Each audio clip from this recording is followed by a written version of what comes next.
This is Zettelcast, brought to you by readers, writers, thinkers, and teachers from LiLLiPub, along with our partners in thought, our Zettelcastans. In this show, we share discoveries that our Zettelcastans have shown us. There you go. And compare notes on how we're using this marvelous invention in our creative work. Thank you for joining us. All right, Book. Let's do it again. All right. Episode 55, Our Courteous Link. All right. Well, welcome to episode 55 of the Zettelcast. I'm Julianne Scherer, your host, and I just sort of barged in our normal way of figuring out who's going to be the host, and I just said, I propose we do this. Who's with me?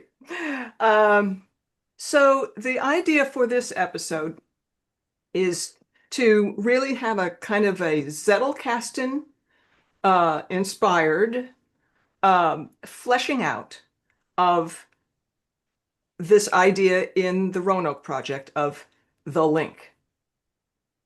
So I have a character, Jenna, who I have posited is she's just incredibly talented with the link. But she's not the only person who has a healthy relationship with the link. And the way I have described the link as a jumping off point is it's kind of like Twitter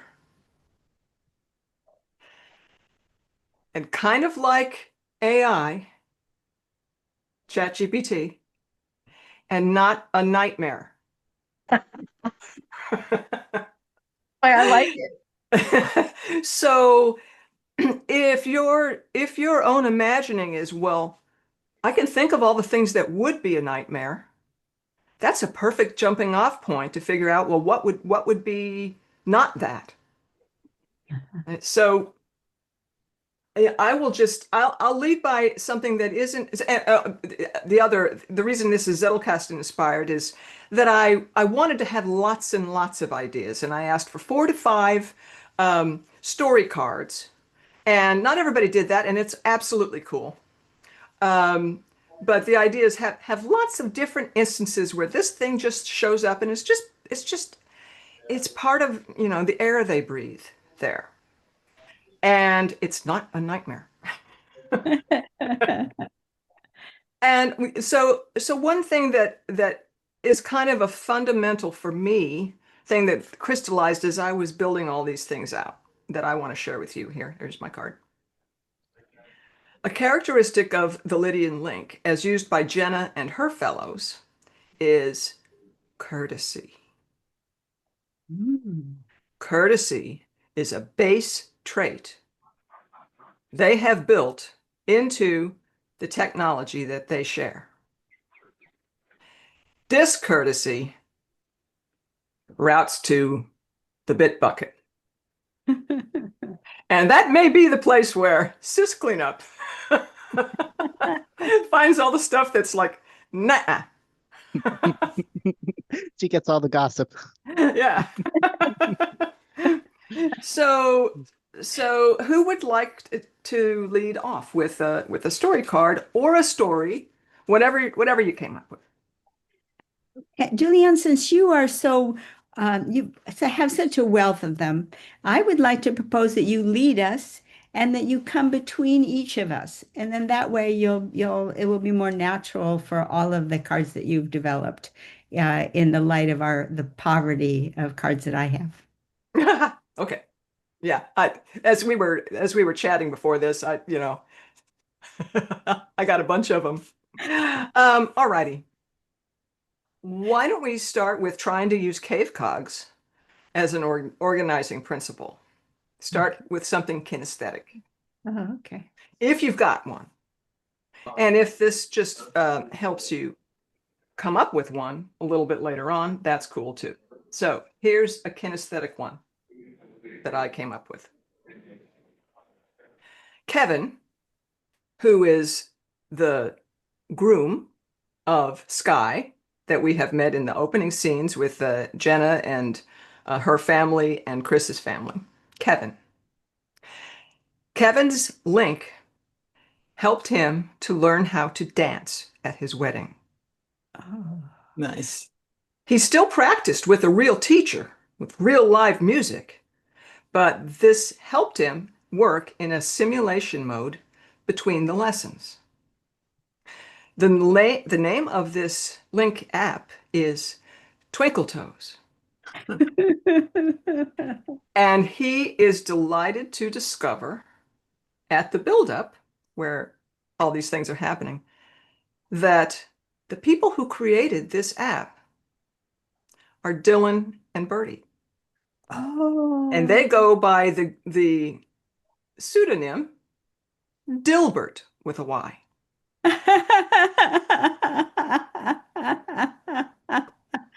Okay. So there you go. There's That's one. awesome. Well, I can follow that because I did a piece of a story which I'll save, but this idea kind of fits in that same lane, if you will, which is I created, and I like the word app for this because I didn't really know what to call it. I called it an interface, but that didn't seem right. But it's called Find Me Go There. And think of it as an all-inclusive life GPS. So it can help you find your way creatively or intellectually or something that you want to learn about or emotionally. It's kind of a one-stop shop for where am I going, and how do I get there?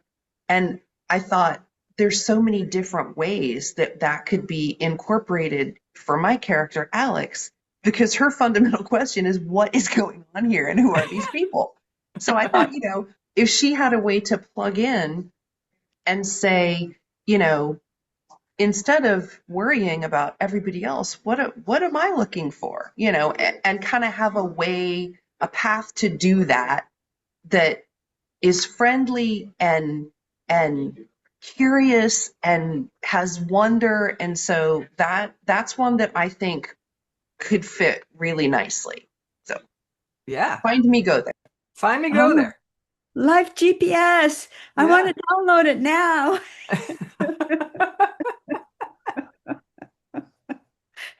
That kind of fits with my single one.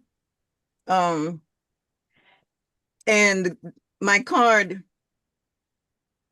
Yay. My single. Did you just write it now quickly? No, I wrote it a few minutes ago. Quickly. All right. And it's an interface or an intersection. What does the intersection of the meaning behind the quote, your primary job is time allocation, and trying to figure out the direction of the first steps of your character will take into the world of adulthood. It's a coming of age theme. And prayer as free write. And for an actionable outcome. So you have these 4 concepts coming together, and you end up with a kind of a reflective decision-making tool, or a reflective practice of becoming, where you sit down with a blank piece of paper and write or meditate, asking yourself, where is my time actually going? And what kind of person is that creating? Right? And so this is what you do, as opposed to praying like, help me, help me, help me, guide me, guide me, guide me. You are interfacing with yourself and what you feel and what you see and what you hear and what you've done and how you're using your time to figure out your next steps yourself. You know, yourself. Yeah. So it's a life manual, is what I call it. It's a life manual. So it's definitely along the GPS lines, you know. So how do you see the link assisting in that? Because that fourth that it's a conversation between who you are today, or who this coming of age person is today, with their list of agendas coming from the parents and all the expectations and all of those things, conversing with the person this being could become. And the third part is some larger thing, and it could be God, it could be the universe, it could be our link. You know, it could be the link, but it's a larger something that comes in, and this conversation takes place between these three entities. Okay. Yeah. Yeah. Yeah. So that's my one contribution for today. It felt And that like was that was for Kelly Newberg. yeah. Yeah. Because Kelly just had an experience of weird science. Right. And she and she came out of the room spinning and ended up on her behind and wondering what the heck is going on, what to do. Yeah, and in Weird Science, she saw a whole lot of different people that she could become. She saw a whole host of people, Yeah. good, bad, and in between, you Yeah. know, desirable, horrible, everything. It was a complete spectrum, and it just blew her mind.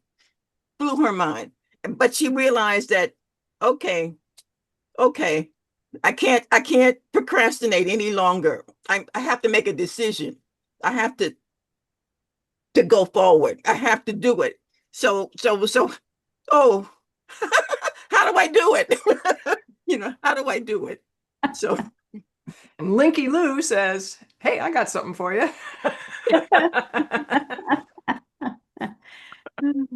Fascinating. Cool. I love that. Yeah, I mean, that's a novella in itself. Yeah. mm, Yeah. Yeah. Super. All right, who's next?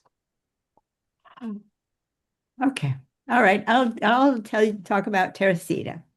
Now, Teresita was finally, she's our neurodivergent character, and she was finally outfitted with the link at kind of late point in her development, sort of like, well, we can't keep her out forever, so let's add her.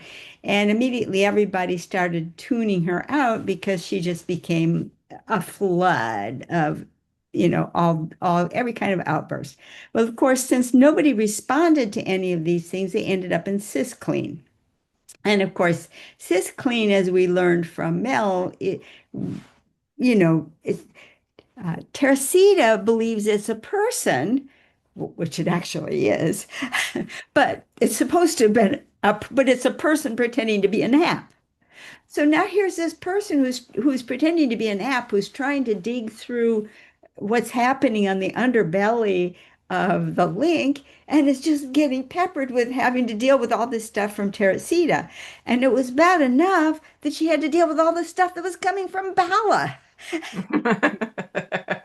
Oh, I could solve both of these problems. We're crossing the streams. So she's about to find that the link actually answers her back and doesn't just give her system-like messages, you know. So we will find out what that means. Super. We will find out. Of course, Mel will have to tell us what Sis Clean is going to do with herself now that she isn't burdened by these two. Well, I can tell you a bit about that because that's what I was making my cards on.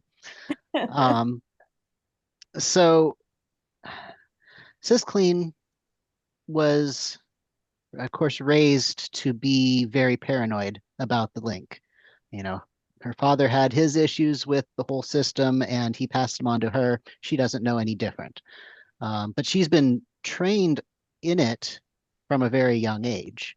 Um, I'm imagining that her father set up like a sort of a sandbox sort of version, like a carefully enclosed version of the link so that she could learn it really well without actually interacting with the main system.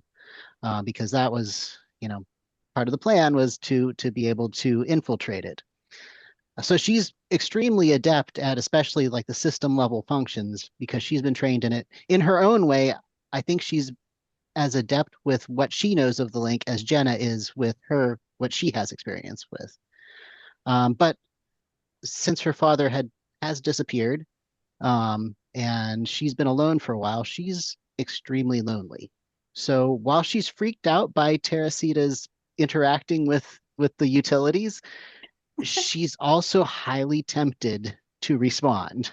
Oh. And I see Teresita, her just openness, showing Clean that things aren't as bad as she thinks they are, because she can basically see everything that Teresita is putting out, and it's just it's just stuff. There isn't like this evil overlord or it's this horrible world so I see that being the crack that opens things up so that Clean actually uses her real name, which I had figured out her real name and I swear I wrote it down, but I can't find it. So I don't remember. I'll have to remember her name again, but she does have a real name.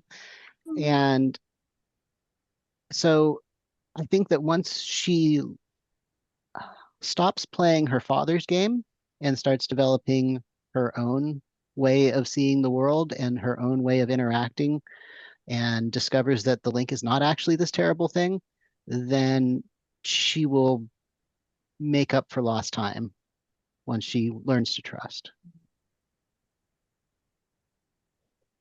Beautiful. Beautiful. Well, a lot of that, which is fine, was kind of emotional. And so my card that had to do, one of my cards that had to do with emotion is called Ism Prism.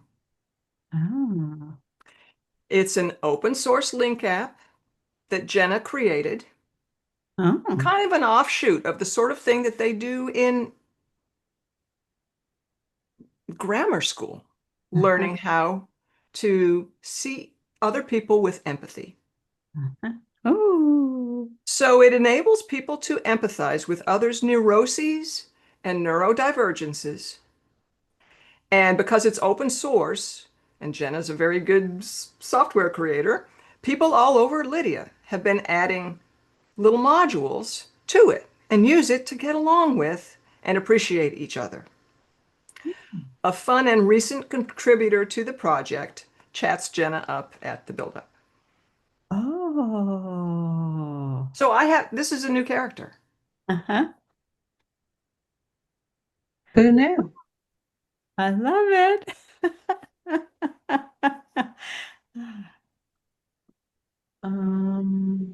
Let's see.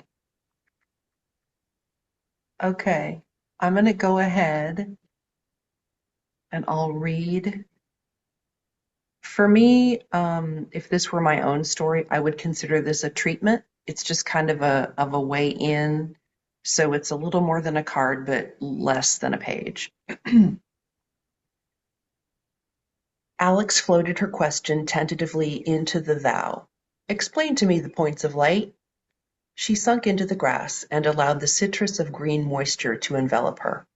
She waited patiently for the answer. Whispering, tick-tock, tick-tock, tick-tock.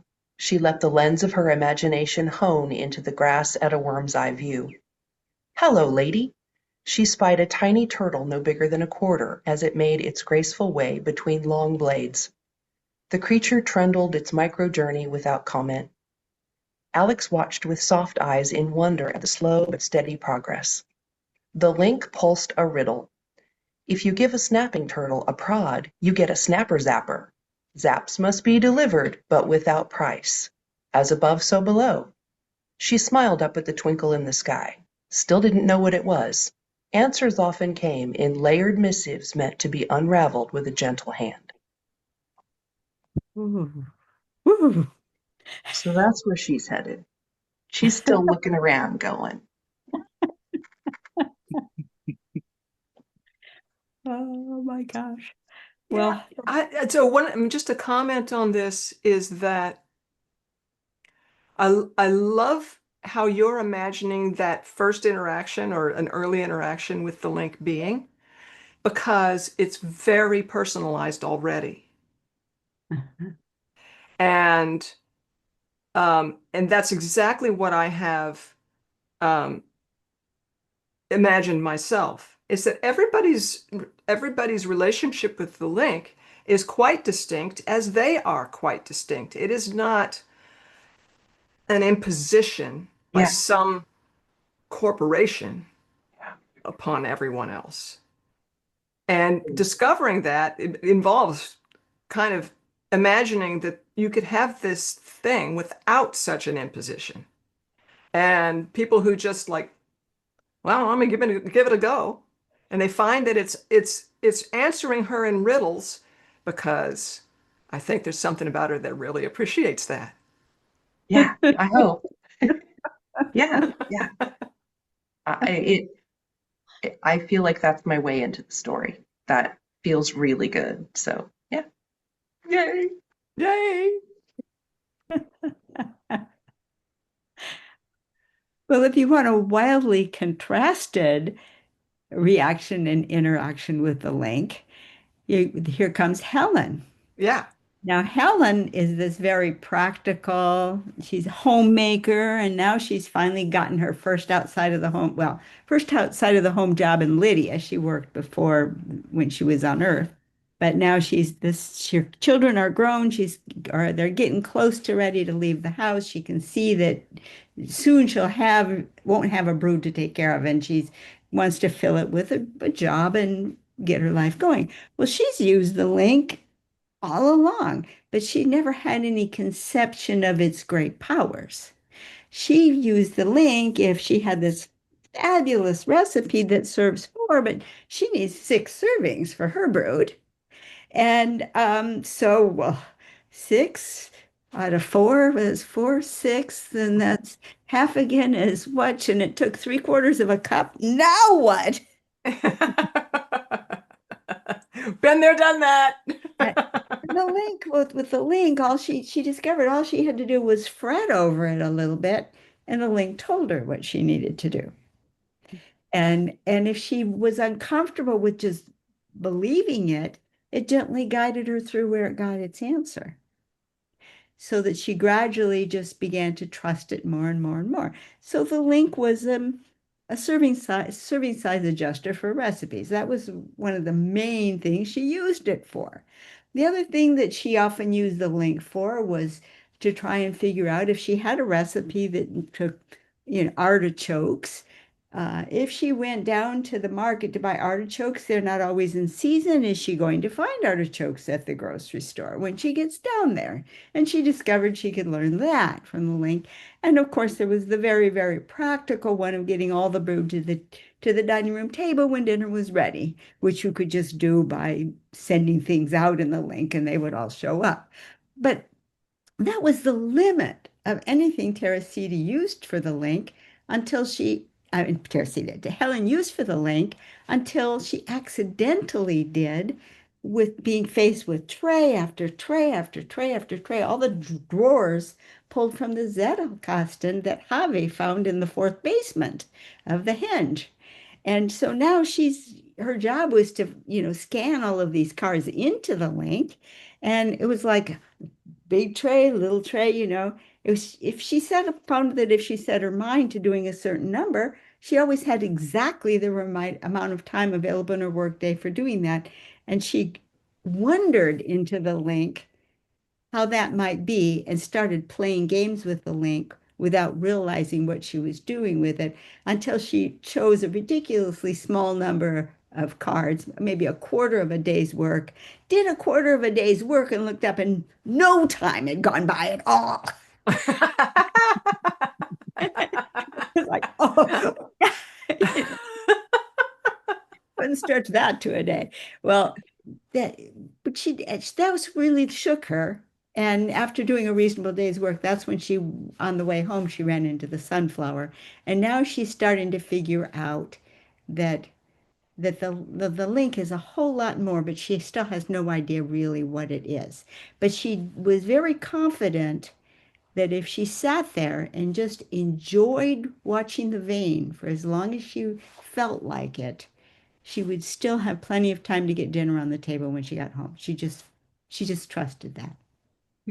So she's Nice. going to approach the link with with with docility in very, very deep docility. That's going to be a base character. It's always been a base characteristic for her. Otherwise, how could she have left planet Earth and everything she knew when she had no interest in the game whatsoever? She was totally docile to the man of her life, her love, her dreams, totally docile to her children and all their goals and aspirations. And now, in docility, she's approaching the link with, again, kind of a similar question to both Deb's and Victoria's, what's available here? What might this be? Love it. Well, there's a novella in itself too.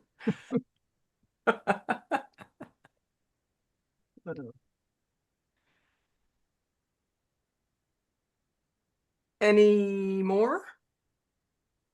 That's my two. I only brought two. Mel, did you have any more? No, I pretty much covered it. I did think about Javi, but I said this earlier before we started recording, but Javi is still something of a mystery to me. Um, I know that he has difficulty with the link. I don't yet know how it works for him. Something works, but he won't tell me. So we'll have to come back to him. Yep. Yep. All right. Well, if you'll indulge me, I'll just spew out a bunch of these and we'll talk about them. So, kind of in the same vein as the Life GPS, this is more targeted. Um, it's a health monitor app called Delicate Balance. Mm. And it has the typical stuff that we have in today's health monitors, fitness monitors, plus ways of warning you, like when you're feeling faint, sit down before you fall down. And how this comes up, I'm imagining. So at the beginning of the buildup, they all of the people went into open now, open ye mode, and they said, run along, Link. And there'll be some people wondering, well, is it is it off? Does it Oh. still provide value? And two people at the link share a story when they were out hiking and they were on separate paths. It's a married couple. They were on separate paths. The man was off doing something a little more advanced than the woman. And the man started to have a stroke. Oh no. And the link is right there. You're having a stroke. And advised him and initiated everything around him, contacted the wife, contacted the people who could help, medical people who could help, saved his life. Mm. So it's still there. And under certain circumstances, even though this is a courteous thing, that's part of the courtesy, right? When you send it away, it still has certain guidelines, including save a life that's in danger. Um, some other things that I was thinking about, unlike our apps, the normal interface, the interfaces that we have are very, a friend of ours in LiLLiPub would call sciency. It's all about showing numbers. What are your numbers? What are your numbers? Um, but I'm imagining something a little more like the vein might be appealing to people. So, for example, you've got some little avatar, and maybe the avatar at that moment, when you're a little dehydrated, looks a bit like a wilted flower. Oh. Figuring out how you check it out. How is it, does it pop in your face? I mean, in the case of the guy who's having a stroke, it popped in with authority. Yeah. Um, so also, we're designing this thing. How do you want it to be? Which is how I think that Jenna and all of her fellows consistently discover we're designing this thing. How do we want it to be? Yeah. Interesting.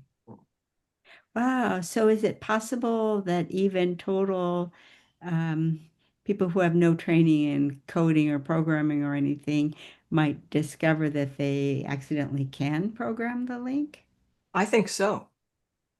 I mean, I think we're already verging on that point with AI-based coding now. If you're clear about your intention, it's more about clear communication of Uh-huh. what your intention is, and let the software know how to achieve that. Huh.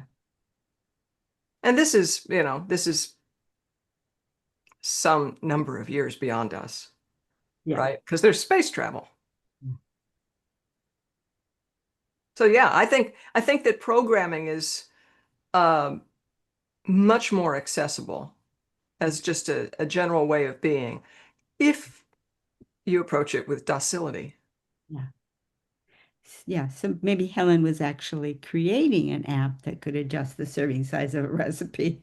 Yes. Maybe she'll find out other people have been using it. Oh, because at first she had to work through it quite carefully. Otherwise, she wouldn't have had the confidence in it that, what is 1.5 times 3/4?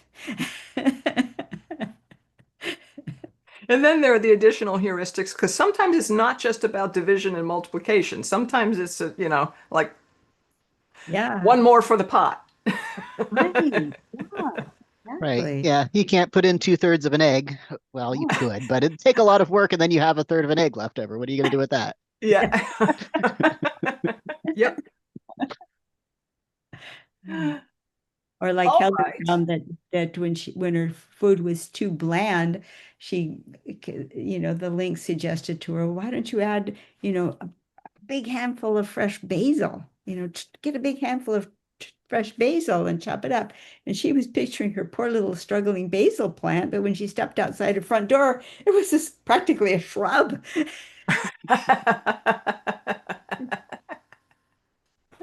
Which is how Basil wants to be.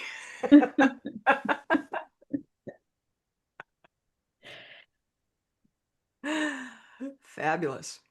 All right. Well, here's another one. This is auditory.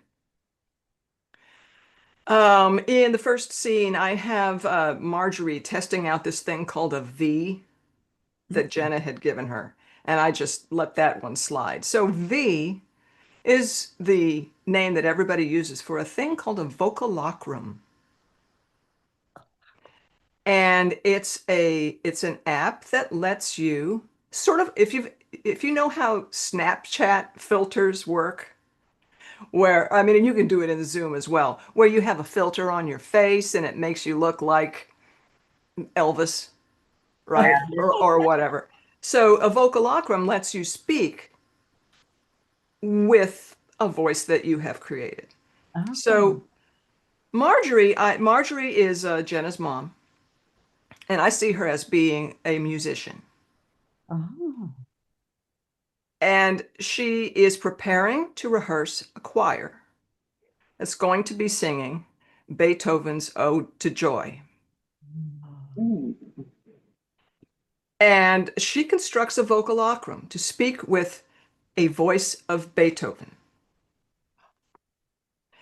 who apologizes to the sopranos for writing their parts so screechingly high. Fantastic. He invites them to enjoy themselves singing just their open vowels and appeals to the other vocalists to lend just a little extra to their consonants. And then Ludwig opens his mouth and performs a sample for them, proving it will be wunderbar. That's great. Oh. Oh, oh my gosh, this is getting so Yeah, good. that's great. Wow. So in kind of in a more practical mode, pitch pipe, guitar tuner, piano tuner, things, all these gizmos come kind of standard with the link if you care. Yeah. And they also come with the feature, don't tell me. Oh, Because the link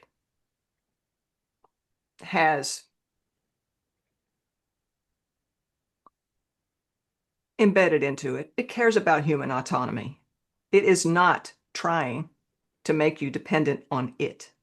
I'm so glad you said that because that's one of the notes I made is as she continues this conversation that's starting to happen, there's a riddle question that comes back, which is, how long do you want to worry about this?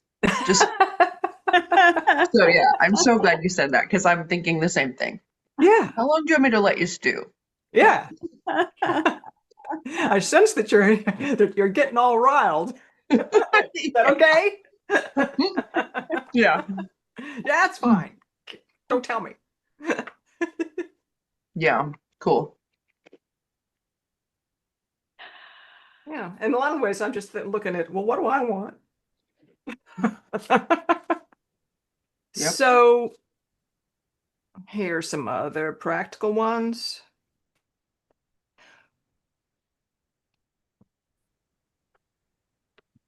What he said, she said means on Lydia. Oh. And I see this as perhaps told through a henge effigy because what it used to mean is not what it means anymore. Okay. Because those petty misunderstandings just don't happen. Things like, but you said blah, blah, blah. And they both have recourse to the replay. This is again the kind of thing that you might learn in first grade. Yeah. Also playing mom against dad. Mom's sad. Did she?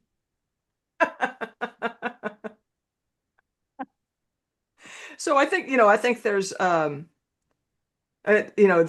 opportunity with this as a henge effigy, as kind of it's almost like, for those who care to look at it, it's kind of like the Shakespearean, what fools these mortals be, you know? Yeah. The farces that are just based on misunderstanding. Yeah. Yeah. That would also take care of misinformation, where the thing is to skew the picture somewhat so that it looks like it says something that's the opposite of what really happened. If everybody can just go back to what really happened, that kind of thing is useless. It's useless. Yeah. I think that it's if it that could happen quickly. Yeah. Yeah. It could To be the point that long gone. Yeah. No one would even bother. Yeah. So that would really clean up all of the problems with, Twittering or Facebook or whatever, all the places that throw garbage out there. People would just, that would go to SysClean in a wink. Yeah. Yep. But that does raise the question of how people can legitimately have different interpretations of the same events. Oh, yeah. from looking at it from different perspectives. Yeah. So there still is going to be a certain amount of, one person remembers it this way, or, experienced it in one way, and another person experienced it in a different way. And that's all going to have to be in the link. So it wouldn't just be a simple matter of, oh, look at this one static thing. You would be looking at like this 3D model and essentially of, these are all of the different ways that this experience was experienced, to be Yep. redundant. Yeah. You would get rid of was people looking at, okay, I know how this factually needs to be interpreted. But if I go like this, ha ha ha, I can make them think this. So there has to be an intent to deceive. Anything that carried with it that intent to deceive, straight to cis clean. Yeah. Yeah. I mean, I think that is part of what makes this, it's not a utopia. There are plenty of problems that human beings will probably always have. But do we need to be arguing over verifiable facts? Right. Probably not. I mean, that has really not done us any favors. Mhm. Other practical things. I'm seeing that these two things will probably happen when Sonny, during the night of Sonny sleeping after his incredible experience with the vein-gram. Um, he wakes up and he thinks there's something he wants to tell Jenna. And she has said, she's left their vow open. But he doesn't want to wake her up. And people who have open vows with each other, it's not like you can just reach in and poke somebody unless it's an emergency or something, right? So courtesy's built in. So he wakes up, he kind of he sends the message into the vow with the wrapper of not urgent and goes back to sleep. Mm. So, that kind of, I don't know about you. Do you wake up in the middle of the night with to-dos? And then you realize, wow, I've been lying here all morning thinking about cleaning my house. Maybe I could just do it. What sort of crazy talk is that? Boy, you said a mouthful there. Mm. How about waking up in the night with a, oh my gosh, I forgot to. Yes, yes. But that whole like remind me of blah blah blah.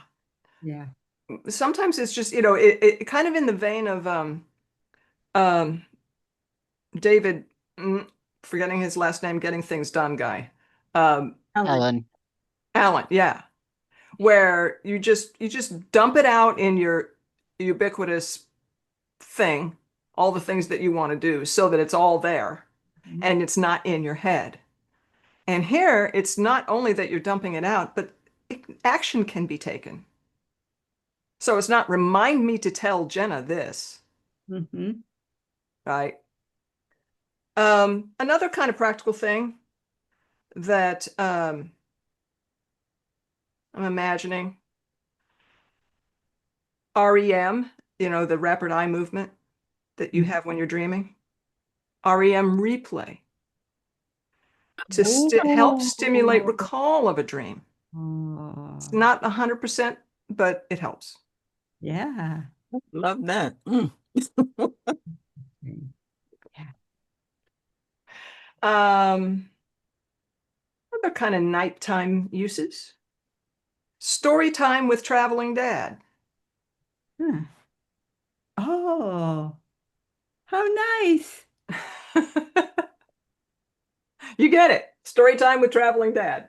I Sign me still up. see this as being, Malcolm tells a story about when he was away from Jenna for a few nights when she was a kid, and they always had story time together, and they still had story time together.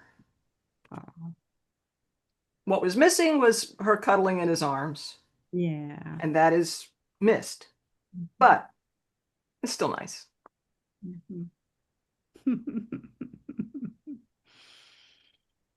Um,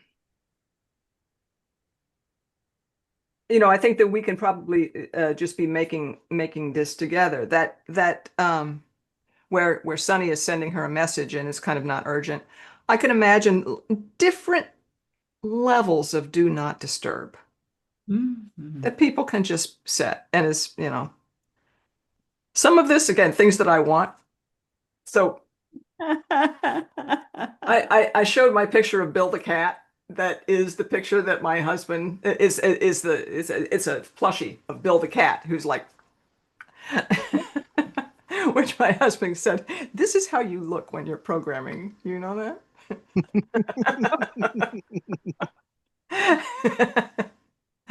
It was. I had gotten some feedback from him and then some people that I worked with, and I hopefully got better at this. But it was really not that I was that way during the working. I was that way when I was interrupted in an unexpected way, right? Had my train of thought going, and boom, somebody. Ah! So So it was your husband's encounter of you programming and not you programming. yeah, I mean, he innocently came home from work and opened the door of our studio apartment at the time. This was back before we had a house. So I love that he brought that. This is what you look like. Anyway, so even so, when you live with people, this is the sort of thing that, when you live with people, you're walking down the hall and you start talking to the person before you even see what they're doing. Yeah. But if in your shared thou, there's just I'm concentrating. Yeah. And you don't even have to post a sign because the link is going to know she's concentrating. He's concentrating. I mean, my husband and I have a protocol, and, which we're fairly good at doing this, so that we don't startle each other. And that is, as we're approaching each other, in order to initiate a conversation, we go whoop whoop. Yeah, that's a real thing. We have that at the ranch. I mean, when you consider, you know, it's a gajillion acres and I'm in the middle of nowhere by myself, generally with lots of weapons. It's like you don't just come into the house unannounced Yeah. because I don't know. And I have a blind spot. I can't see people coming in the driveway if I'm sitting in the library. So I've literally had delivery people like, open the breakfast room door and be like, hello. At least they're smart enough to say something. But, you know, when you've got everything from coyotes to feral dogs to who knows what, you don't just go walking through the house unannounced. That's a real thing.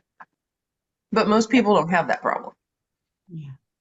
And the work thing, that's a real thing when you're working at home, particularly as a writer. Writing doesn't always look like working. Yeah. You know, maybe I'm leafing through note cards or something, and to someone observing, I'm cleaning off my desk.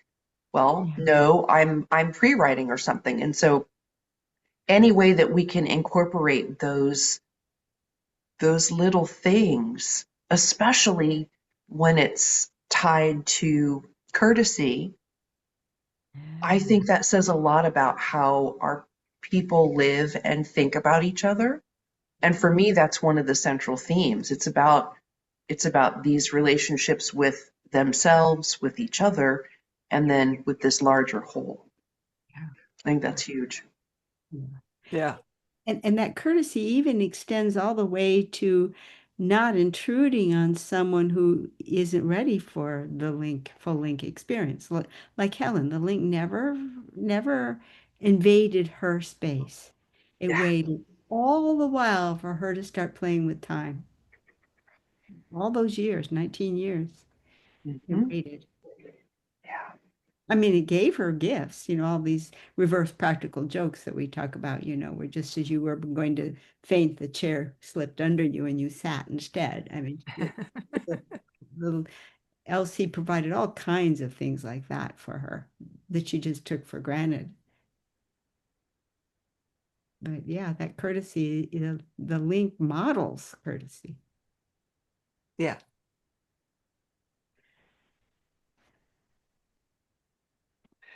Well, I think that we've had a big buffet of Yeah. Lincolnshire. Yeah. I have a question though for Mel when Sis Clean decides to reveal her real name when she addresses Teresita, is she going to be in the persona of Sis Clean or is she going to be herself? Well, I see her as just the first interaction is just giving a little something back as clean, a little bit more than what and the actual um, utility would. Just a Yeah. little bit of connection because she can't help herself. And but that's the wedge that opens up the crack, and I don't see her using her real name immediately. It's going to take time. It's going to have to take time for her to feel comfortable for that. But yeah, definitely in the guise of the utility, she will start interacting with Teresita. Because right now Teresita doesn't understand that Sis Clean isn't a person's name. Mhm. Yeah. I mean there's a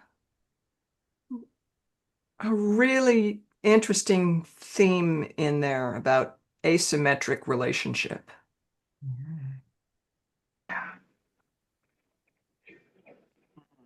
Yeah. And it is lovely when a person who realizes through developing their own trust, in this case, Yeah. that that that created the asymmetry in a way, Yeah. lack of trust. Yeah. Yeah. But then the lack of ability to use the link properly was Mm. also an asymmetry Yeah. that they kind of asymmetry with the rest of the world in a way that Sis Clean hasn't used it because of her father's training, and Teresita has never known how to use it. It'll be interesting to see what their differing asymmetries how they will interact. Yeah. Well, if we write it well, which I know we will, it'll be a cool discovery for the reader. Okay. They'll have that moment where they go, "What?" It'll be good. We like that. We do. Okay, Well, guys, I gotta jump. My lunch hour's over. all right. Well, thanks for being here at the unconventional location. That's right. Hopefully next week I'll be back where I belong. Yes. Mm, Yes. mm. And Kathleen, where can people find us? You can find us at lillypub.org. That's where we hang out when we're not here in YouTube land. And boy, oh boy, do we have an active group on lillypub.org. You can get into some really interesting conversations. You can join our Roanoke group. You can just hang out in the library. We have book clubs. We read old books together with Mel. We have all kinds of exciting things going on. Victoria leads a fusion writing group. So come on over to LiLLiPub and find your digital living room, as Victoria likes to call it. So see you there. Thank you. Okay.